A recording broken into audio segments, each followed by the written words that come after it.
Holodeck 3 program is reinstated. Open sesame! Commander Klingon vessel. We are energizing transporter beam. Now. One, engage!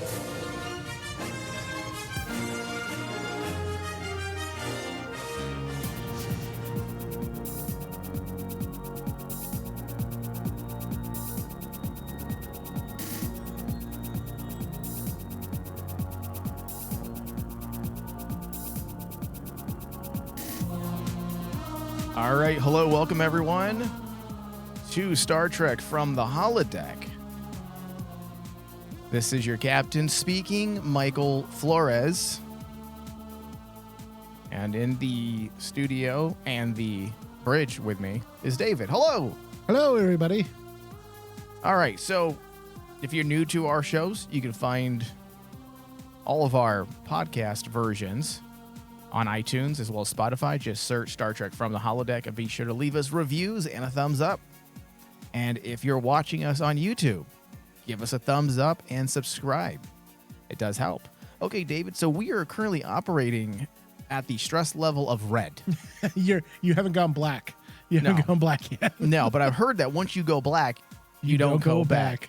So that's definitely a dangerous area.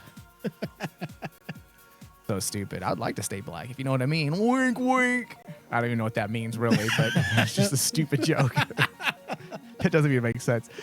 Anyways, all right. Welcome, everyone, to the show. Today, we're going to be talking about Lower Decks. What's this fucking music? It gets annoying after a while. It starts off good, and then it just starts sounding like some 70s disco shit. Sounds like something that Boimler would listen to. It does, actually. Toward the end. Okay, so we're going to be talking about Lower Decks, Season 3, Episode 4, titled Room for Growth. Okay. Those are words to live by, right, Dave? Oh, yeah. I mean, this episode is definitely, there is room for growth here. A lot of room. But I'm hoping that basically this is a minor blip. Yeah, and what you're alluding to is the simple fact that the show seems like it's losing something from last year. And I know we're only 4 episodes in, but at the same time, we're pretty much 50%. It's slowing down. We're pretty much 50% of the way through the third season. So I don't feel like we're looking at this in a concerned way too soon. You know, yes, if we had 30 episodes, then yeah, wow, 4 episodes and we're looking for issues, then yes. But we're dealing with a 10-episode season, and I know this is a fun show. I know that. Yeah. But the first 2 seasons, well, it's also a fun show, but there was substance there. And that is missing from these 4 episodes so far. It's just parody now with not a lot of heart. Where is the heart of the show that made it feel so sincere to Star Trek? We're losing the character development. For example, in the first season, you can say the first season was about Mariner, who was this girl who was insecure. She was uncomfortable in her own skin. She had problems with her mother and her family in general, and it manifested itself with her work in Starfleet. Yeah. Then she worked through that, made some type of peace with her mother, but that's what the second season was about. Now you had Mariner working through those issues and problems with her mother, and they ended up finding common ground. They respected each other, and that's been the story. It's been very focused on Mariner for the most part for the emotional motivation. Not to say that Rutherford and Tendi and Boimler don't have a part to play. They absolutely do.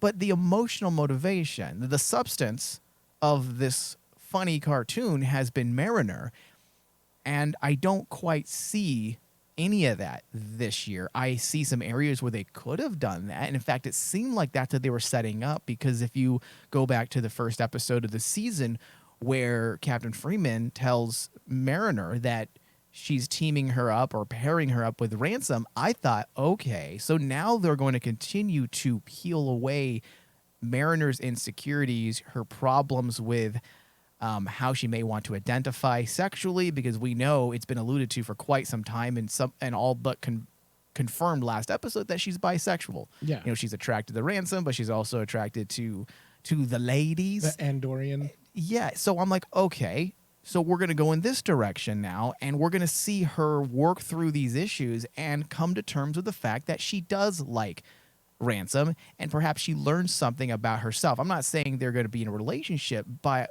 by accepting that she is attracted to someone, it would actually add to the whole Package. Everything they've been constructing so far for Mariner, dealing with her insecurities. I feel like that's par for the course. If they were to delve in to those types of things, the fact that she can't be open with her feelings, that she doesn't feel like she can say certain things because at the end of the day, she's not confident with who she is, despite the bravado or the front that she puts out there. And you'd see that, you would expect to see that even with her interactions with her crewmates, with Boimler and Rutherford and Tindy, but they basically don't even go there. Everything is stalled for her character growth up to this point. And yeah, I mean, in last episode we were saying they showed some character growth with Rutherford and showing more depth to Boimler. That's great. That's great. But we all know that Mariner is the backbone of the story. She's the backbone of the series. Mm-hmm. So there has to be some myth arc this season that had to be established and be carried on throughout the entire season. Example of this is kind of like when you look at one of the sister shows, Strange New Worlds. The whole crux of the Strange New World season was what? Captain Pike. And Pike's overall narrative about dealing with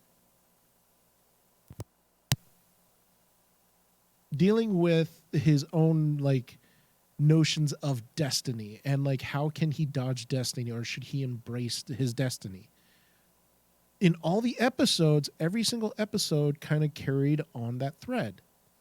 In here in Lower Decks in season 3, Mariner's story has not really even been established, I feel. No. Where it's like, just like you said, episode 1, we thought, oh, she's going to be paired up with Ransom. So we're going to see this story now of how Mariner has to deal with her relationships maybe with other people. Right. Okay, that'd be great. But after episode 1 and 2, we don't have anything that shows that she's taking steps to getting close to people. It's almost like they basically just sat back and said, okay, Mariner, just be yourself with everybody. That's it. You don't have to do anything. We don't have to elude anything. Everything is just status quo. And for 2 episodes straight, that's how I feel, is like you haven't set up you've teased at a myth arc, but you haven't set your myth arc. Yeah, we're waiting for the actual story to start. Mm-hmm. And Dave, this is the reason why I've given the show a pass, because I'm not a cartoon guy. I'm also, listen, I like to have fun, David, despite what people say. I like comedies, but it's not my go-to. And I definitely don't want my Star Trek being drenched in comedy. Levity is just fine. That's been a part of Star Trek for a very long time. So I was already kind of on the fence when this show was announced originally. If you remember, I was a little skeptical about it, but it won me over almost instantly because I realized that, okay, well, comedy is just your means of transporting a more sound idea filled with substance. There was a story within that comedy. That's a better way of saying that.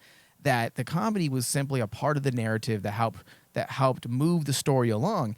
And in that context, if you look at it from that way, it was just fine because the comedy wasn't the point. Yeah. This season, moving into the 5th episode now, it just seems like they have forgotten what actually made the show good, and now they're leaning to just simply the easy jokes. I mean, David, anybody can write this, and I don't want to be a dickhead here, but anybody who knows Star Trek can do a bunch of inside Star Trek jokes, piece them together with some characters, and make Star Trek fans laugh. Oh, yeah. You know, to a degree. But not everyone can take that comedy and create something important within that. And that's what they did Yes. so well within those opening 2 seasons. And now here we are halfway through the season just about, and I don't really see any of that. Well, Am I even- wrong in saying this, David? Or No. I mean, and listeners out there, if you disagree, please reach out and tell me, shoot me straight, share with me what you're seeing. Maybe you are seeing something that David and I just aren't seeing. And I'm not saying the show sucks by any means. It doesn't suck, No, but it it is doesn't suck. losing its value for me. It's The losing, reason, it's losing its steam. That's the thing. It's losing its momentum. and it 'Cause shouldn't. It shouldn't. You're barely 3 seasons in. And like it goes to like what I was saying is like you can live and die by your comedy. That's fine. But just like what you alluded to, the strength of season 1 and season 2 was the fact that not only did they give us great comedy, but that comedy was laced with substance. It was laced with a sound character arc and character narrative and myth arc that we can follow, and as an audience we can get behind. Now in season 3, it feels like the last 2 episodes they are solely trying to live and die by the humor. They're working towards jokes. Jokes. That's it. They're not working towards advancing the story necessarily. They're working towards character development. They're now working towards the next joke. And when can we tell the next joke? And Dave, in a lot of ways, this feels very similar to my issues that I had with the 4th season of Rick and Morty. And the only reason why I'm bringing that up is because there's obvious connections here. Mike McMahon started, I don't want to say started, but he spent 4 years, I believe, on Rick and Morty Yes, he writing. did. And these are the problems I saw with the 4th season. The thing that kept me watching Rick and Morty is not the crude humor. That was funny when paired with a very deep, dark, existential story. Yeah. That's what makes Rick and Morty so good, is the story between Morty and Rick and, of course, the family. It's a family story. It's a family at its story. heart. That is what makes the show good. And now, but in the 4th season, they lost that. They got rid of a lot of the substance and exchanged it for some bizarre, really perverse, crude humor.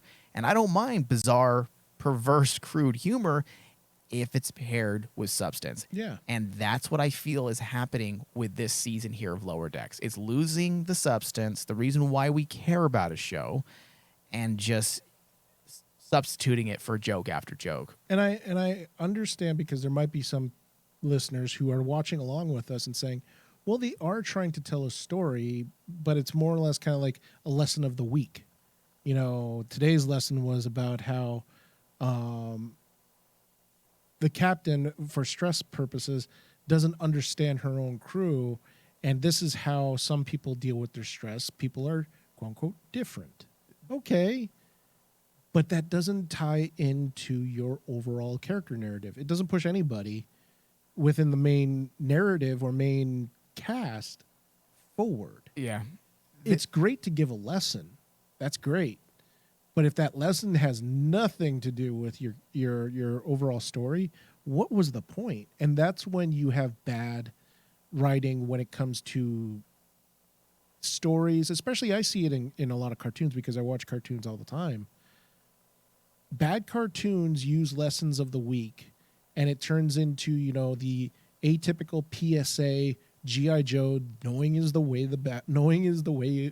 and knowing is the way of battle. Right. Right? That's what it leads to. But good overall storytelling using lessons of the week, that's where you get like stuff like what you got in season 1 and season 2 of Lower Decks. You get in Prodigy, where it's lessons of the week, yes, but it pushes the story of your characters. There's also forward. intimate stories there. There's intimate stories there Yeah. that basically help mold these characters. The lesson this week, I kept thinking to myself, it had nothing to do with any of the characters. Yeah, Rutherford's there. He's participating in it. But Rutherford really never had any problems with you know, being with Yeah, we're having some being- audio problems, so sorry, Dave. Oh no, no problem. With being, Rutherford never really had any problems with being stressed or having to express himself. We already had that story. I mean, that's a story that we had last season with Rutherford. That's fine. Yeah, it seems a little strange. There was an article. I usually don't get into sharing other people's thoughts because I feel like, just to be a little arrogant here, I feel like we do a much better job breaking down shows than most other people because we get into the nitty gritty. However, there was a guy from Darren Mooney from The Escapist magazine.com who wrote a few thoughts on Lower Decks.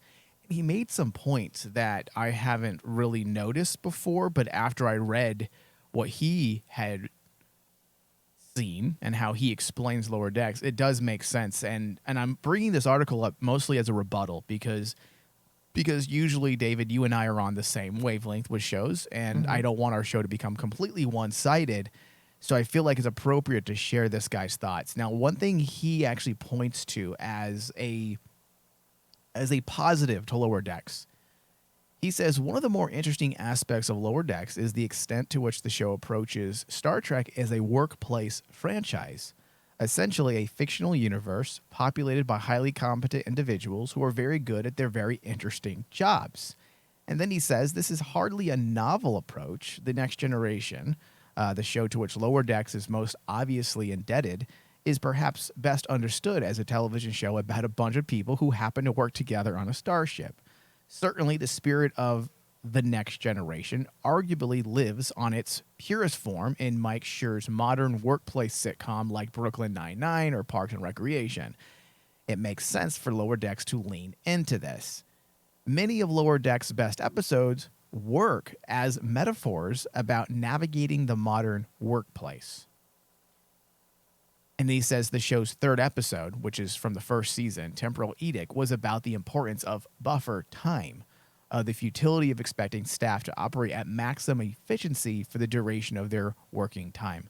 And I'm not going to go into all of this. I will post a link on our webpage version of our show when it goes on demand so people can peruse through. There's some interesting thoughts here. I never really looked at this as a bit of a metaphor for the workplace. And he's absolutely right. That is definitely an aspect to the show. But even that, though it's an interesting look, doesn't quite justify the lack of substance.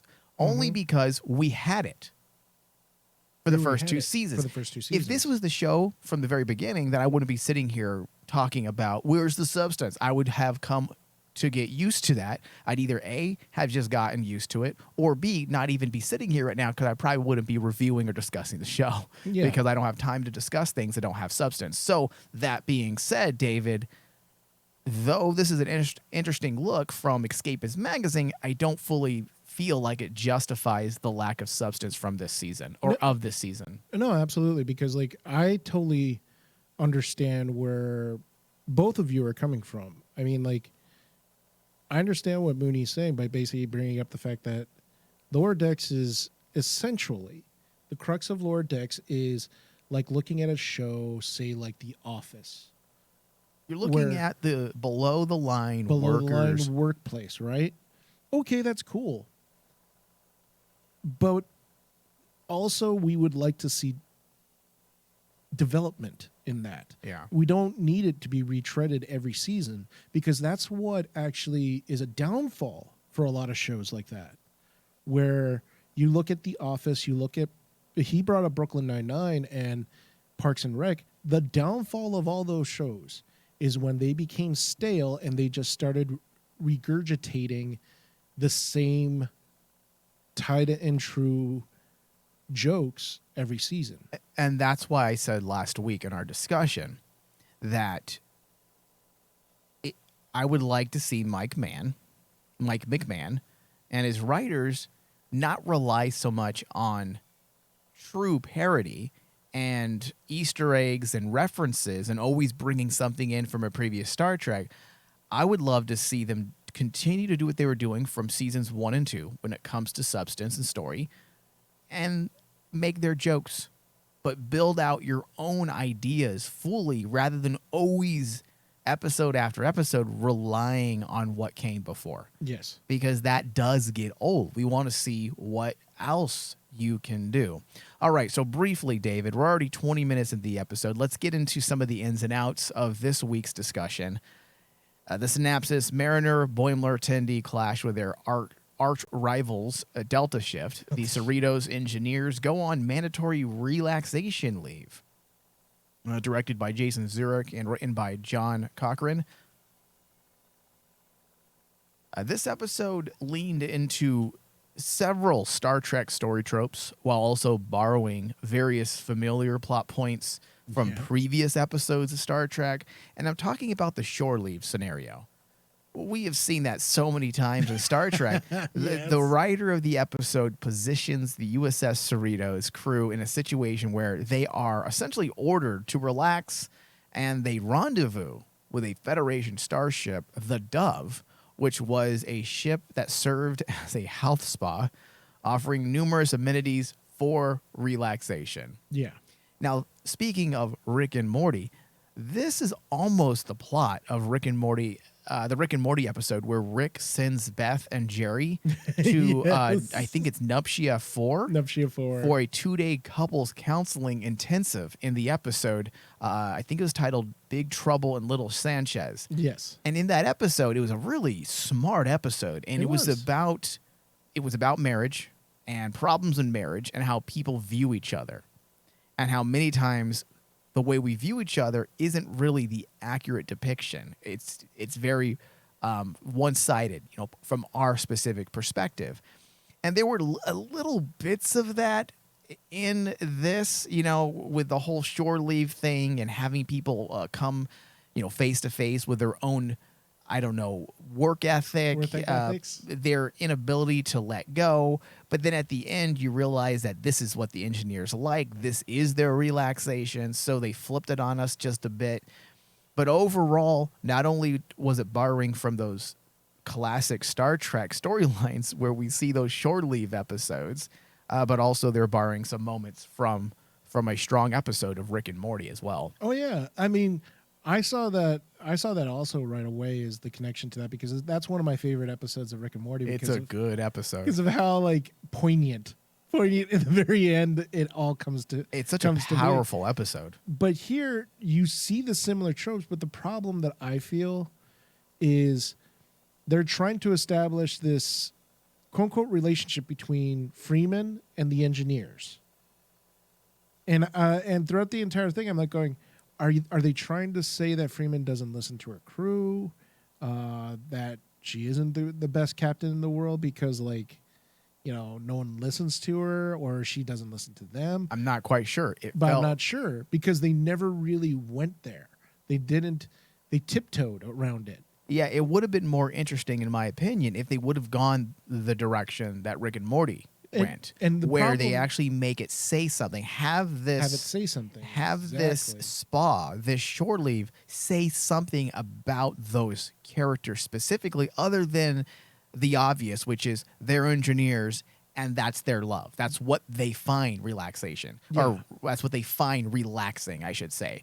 And if they would have taken that up a notch and used it to say something either A, about Rutherford, who's, one of our top tier cast, or at least Captain Freeman, it would have worked a lot better than simply, stating the obvious at the end. We know that the engineers love their job. And I mean, at the end of the day, the episode's talking about the work ethic of the Starfleet crew, but that's nothing new. We always have understood that's the reason why humanity is at its peak in the Star Trek timeline. This is why it's a utopia, because people have given up their selfish desires and have thrown themselves into meaningful work. So that's something that's not. I mean, David, if they would have said what I just said, if they would have said that in some way, if everything we saw was a metaphor in order to state that would have been better. That would have been better. Because at the end of the day, what did this episode really say? Exactly. And that's the problem is they just didn't, in this episode, Lower Decks, especially this one, this is the first episode I've ran into, has been good about putting their point across in all of their episodes. I mean, that's one of the strengths that Mike McMahon has, is because we all know he will not hold back. Right. He will go right into it, and this is what my story is about. This is who I'm making fun of. I don't care, right? Mm-hmm. But this is the first episode where I'm like going, he is, or the writing team, at least for this episode, is tiptoeing around so much that It's it's weird, right? At the end of the day, it doesn't feel like it's a Lower Decks episode. It doesn't. And then you throw in the fact that basically, I'm so conflicted, David, because when you look at these 4 episodes of this new season, it doesn't even feel like it's coming from the same writing team. this is the first episode I'd feel that way. Yeah. I mean, the last episode I can understand because it's a lull. Like I was like saying, okay, we're going to ramp down real quick, and then we're going to ramp back up, and they're going to set up their narrative by this episode because it's the 4th episode in. Now, I'm like, after this episode, I'm like, I still don't know what the point of this season's all about. Who is the main character at this point? Because you're not focusing on Mariner. You're focusing, maybe it's on Freeman. Maybe it's on the engineers. Maybe it's on Rutherford. Maybe it's on Boimler because of the whole Boimler thing. Okay, but you haven't established it. You're leaving it up to us as the audience to make that assumption. And then that's, to me, is not... It's a red flag. It's a red flag that basically they don't know what they were planning on doing this season, especially since you were coming off. Mike McMahon has over a year to write 10 episodes. 10 episodes. Come on, they're 25-minute episodes, bro. I can do that in probably 3 weeks. And here's the thing, you left off at second season on such a high note, right? The to be continued. That was awesome. And also the first brilliant. episode of this season was strong because it was a continuation of last year. Yeah, and then you had this the continuation, but then right after that, nothing. Yeah. You didn't establish anything else. It's almost like, well, in my opinion, what you should have done is just basically left it to be continued, and the whole story of episode 1, you should have made that the crux of your season. And I feel like they were starting off on a good leg, I'd say, on a good, I don't even know what the saying is, David, but it seemed like they were starting off on the right track. There we go. When Captain Freeman popped in very opening seconds wearing the mask of, what is it, Manuki? I was like, okay, we're going to get one of those over-the-top episodes that are super fucking epic. Yeah. I'm like, okay, I can get behind this. Maybe Mariner saves her mother. Maybe her mother sees something about herself while she's under the control or possessed by this ancient alien. Okay, this could be cool. But then they put that away within 3 minutes.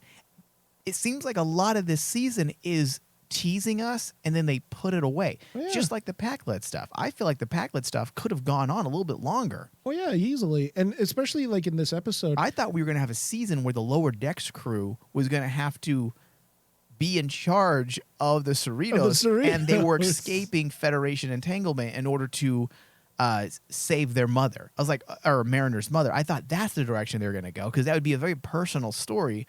But listen, in the grand scheme of things, this is a cartoon. It's more episodic, and that would be more serial. So I understand why they didn't go in that direction. However, it would have been nice to leave something hanging so that we can use it to parlay into the next episode. And they just ended everything, and that's exactly what they did with the mask. It's just, hey, cute little tease and to lead us to the spa.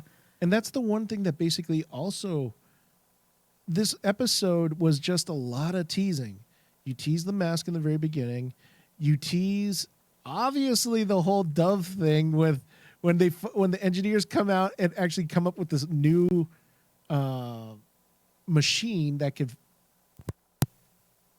the Dove thing. When you find out the engineers come up with a machine that literally can solve stress within seconds, Right. And remove that, but then mysteriously the doctor, which I like actually bringing in that alien because it's a good nod to the old animation with Eric's. the doctor on the ship has them destroy it because obviously that would not be good for their business if they just had this machine that could remove stress, but they have all these other therapies on the ship. Yeah. And I thought that was a cool, but again, another tease. And the one biggest tease was the whole freaking, the caveman thing of Ransom. Why bring it up? What was the point of that? Yeah. Where all of a sudden you bring up this whole story about Ransom turning into a caveman, falling in love, and making a churro wife of some kind, and that gets teased in the very end of carrying on, and it's like, what was the point of that? Yeah, there's a lot of little things like that. So let's move away from that just a bit, just because I don't want to sound like we're trolling the show, because I don't hate the show. I'm hoping it doesn't lose its direction. Yeah, when we're only 3 seasons into a show. So that whole entire scenario dealing with the spa, it paved the path to some silly moments that parodied the Starfleet strong work ethic, as I was saying. Also, they delved into some rich Star Trek mythos. As you had mentioned, the commanding officer of the Dove was Edosian. I believe is how you pronounce that species, which I believe is now the second time we've seen a member of this species in Lower Decks. Mm-hmm. Prior to that, the last time we saw a member of this species was in the Star Trek animated series from the 70s. Yeah.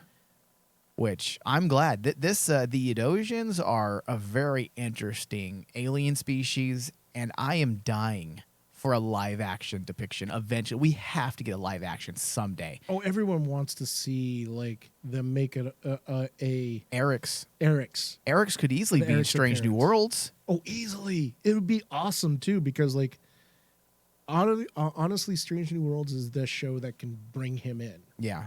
And the fact that they brought in I like the fact that they brought in the Edosian, making it quote unquote canon. Yeah. That okay, so Eric's can actually possibly, Because technically, Eric's isn't canon. technically he's not canon. Because Star Trek the Animated Series is technically not canon. Yes. Even though I would argue that it probably is at this should. point with all of the... They have borrowed so many things from the animated series. Discovery, so many things from the animated series has found its way in Star Trek Discovery, to the point that you could argue, well, they're borrowing so much from the animated series that it's essentially canon at this point. Yeah.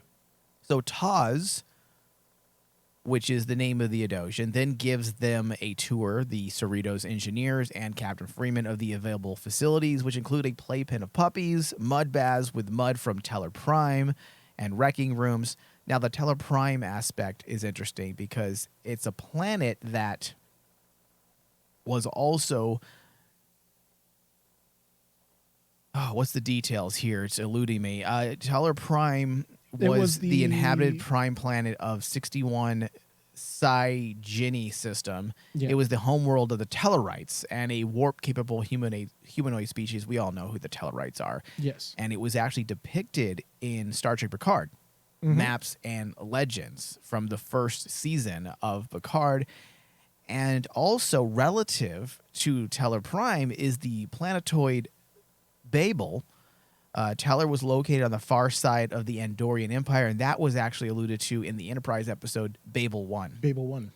Mm-hmm. Okay, so that was interesting, and I do appreciate that. Even though I was talking about parroting Star Trek aspects, digging into the rich mythos of Star Trek is totally different. Yeah. Utilizing the world of Star Trek simply adds consistency to your program. It makes it more substance in regards to your setting. Yeah. Your setting. You're establishing your setting. Fantastic. But again, how does this affect the people that we should be focusing on? Yeah. Because there was another aspect, Dave, also taking place aboard the Cerritos when Mariner and her group were running against the alternate shift, the Delta shift. There was a few moments where I really felt like they could dig deeper, like when Tindy said, "Oh, I always wanted to explore the gray area." Yeah. I thought that was interesting because that was a very meta moment because was. that's something that us Star Trek fans talk about a lot. Mhm. You know, the gray aspect of certain characters, and is Star Trek going to go in that direction ever with certain characters, or will it destroy the utopian idea if we were to see that? And we know for a fact that they have found ways to explore the gray, but it was, for the most part, it's always been in alternate versions of our lead characters. Like for example, I would say Thomas, and I mixed the words up. Thomas Riker. Yes. I mean, they're not going to turn Riker gray. Instead, they're going to create this scenario where the transporter has an accident and creates a duplicate, and then you have a character now where you can explore the gray. Well, remember they actually even made the comment that the Delta shift was tied to the Maquis. Yeah, Why can't they be the Maquis? And Yeah, I'm like really? that was funny. She said, so basically what? Mariner was alluding to the fact that the Delta shifts are a bunch of douchebags that shouldn't even be in Starfleet. It's Starfleet. And that they should just go join the Maquis. Yeah. That was funny. Yeah. Okay, so David, this does bring us to our final thoughts. Let's get into, let's start with yours. Really briefly, I feel like most of our thoughts have been littered throughout the discussion. So if you just want to go into your score, that probably would be better. Okay, I'll start off right away with my score here. I have this set at a 76. It's the lowest Lower Decks episode yet. That's not saying I'm not happy with Lower Decks. I'm enjoying myself. But I'm starting. This is the one that basically I feel like it felt like they mailed it in. Like the humor was something that they were really relying heavily on Star Trek tropes. I don't think the jokes landed as well as they have in the past episodes. From my count, only 2 of the jokes actually really landed. That basically had me laughing. Going back, yeah, I can chuckle at some of the things like the Freeman opening didn't have me laughing at first, but going back, it has me chuckling. But again, that shows that your humor just kind of fell a little flat. And when at this point, you're basically relying on the comedy to carry your story when you don't have a established myth arc. Shows a weakness in your writing right now in your season. Yep. So I'm hoping that next episode we don't get another dip, because I felt like last episode was a dip. This episode now feels like a further dip. I don't know if I could take another third quote unquote filler episode and we have no establishment of anything. Yeah. Yeah, Dave, you're not wrong. I pretty much agree with everything you had just gone through. So, you know what? I'm going to give this episode a 73%. Yes, computer. I know. Sorry, my phone's going crazy. But, yeah, so I'm going to give this episode a 73% on the RMD score. As an RMD score, it's not. I don't hate this show, but I do feel like the show is losing what made it appeal to me. And hopefully Mike McMahon will take a step back, or maybe we're in for a great ride for the final 6 episodes. Who knows? We'll see. On that note, we must end. Thank you. Live long and prosper.